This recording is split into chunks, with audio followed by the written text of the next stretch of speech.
Post-war Los Angeles was a city bursting at the seams.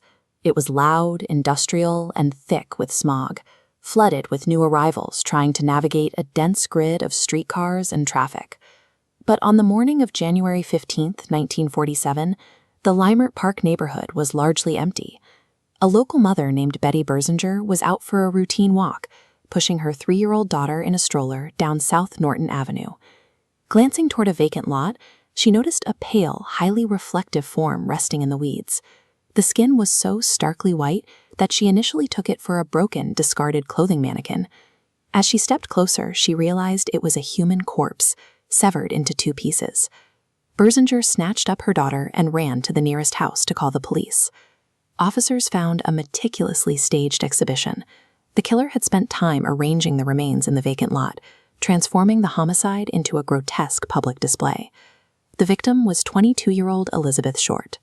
Originally from Massachusetts, her early life was defined by chronic respiratory issues, forcing her to move between Florida and Medford to manage her asthma and bronchitis. By mid-1946, she had relocated to Southern California. Like thousands of others, she was trying to carve out a place for herself on the fringes of the American movie capital. Her existence here was highly transient. She worked short stints as a waitress, couch-surfed with acquaintances, and navigated an anonymous, crowded nightlife scene, rarely staying in one room for more than 2 weeks. Before the city turned her into a legendary ghost, she was a vulnerable, ambitious girl. Within days of her death, that humanity would be sidelined by the city's media machinery. The physical state of the remains indicated a chilling level of control. Short's body had been completely drained of blood and washed clean before being left in the lot. She had been cleanly severed at the waist. The killer had purposefully posed the body. Her arms were raised at 90-degree angles, her legs were spread apart, and her face had been slashed from the corners of her mouth to her ears. The surrounding evidence was sparse. Investigators located a cement sack containing watery blood, tire tracks, and a single heel print. A week later, her discarded handbag and 1 shoe turned up in a nearby trash can. This elaborate staging served as a calculated, arrogant calling card. The perpetrator was issuing a direct challenge to the Los Angeles authorities. Los Angeles newspapers immediately descended on the story. Multiple daily papers operated in the city, and the intense competition for circulation transformed the investigation into a sensationalized circus. Tactics were ruthless. Reporters from the Los Angeles Examiner called Elizabeth's mother and claimed her daughter had won a beauty contest. They extracted background details for their story before finally telling her that Elizabeth had been murdered. The press adopted a nickname that had originated as a harmless joke at a Long Beach drugstore. Patrons there had called her the Black Dahlia, a reference to her dark clothing and a recent film noir. The newspapers weaponized that moniker. They fabricated a narrative of a prowling, sexually deviant adventuress, focusing on her lifestyle to imply she had made herself victim material. The press effectively replaced a real victim with a profitable, hypersexualized phantom. Their tabloid narrative skewed public perception from the very first day. The LAPD response was massive, marshaling 750 investigators across multiple agencies to run down every possible lead.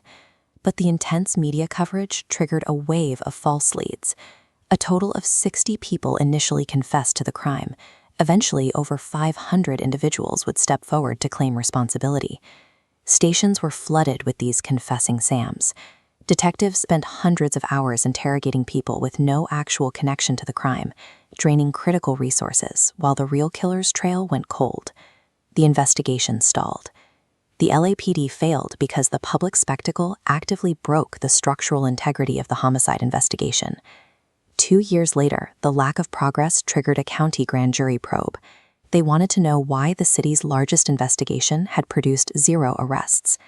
The proceedings revealed a deeply fractured department.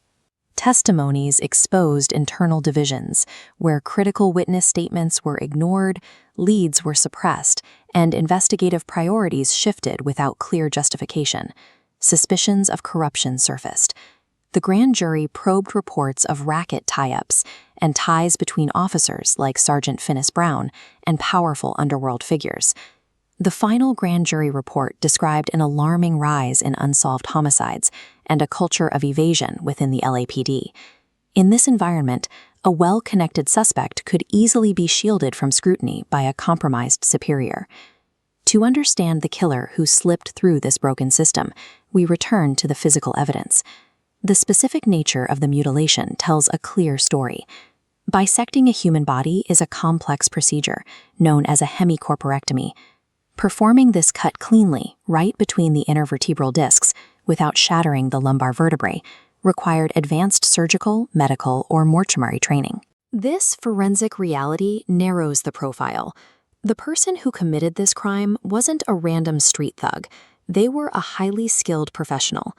The true horror of the case is that the killer was likely a person of status, someone who used their elite training to carefully dissect a young woman.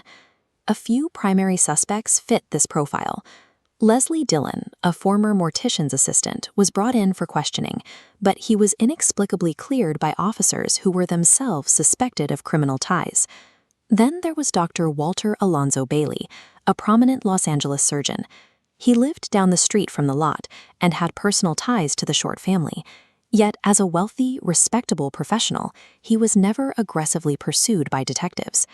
When the physical evidence pointed toward the city's medical and underworld elite, the investigation's momentum simply stopped dead in its tracks. Nearly 80 years later, the murder of Elizabeth Short remains the most enduring ghost story in Los Angeles. The perpetrator understood exactly how this city operated. They staged the crime as a piece of macabre public art, knowing the media would prioritize the spectacle over the facts. The narrative surrounding the Black Dahlia grew so massive that it eventually buried the physical evidence of the actual crime. Elizabeth Short's killer walked free in a city that valued a sensational story more than it valued justice. The machinery of the law was no match for the machinery of the myth.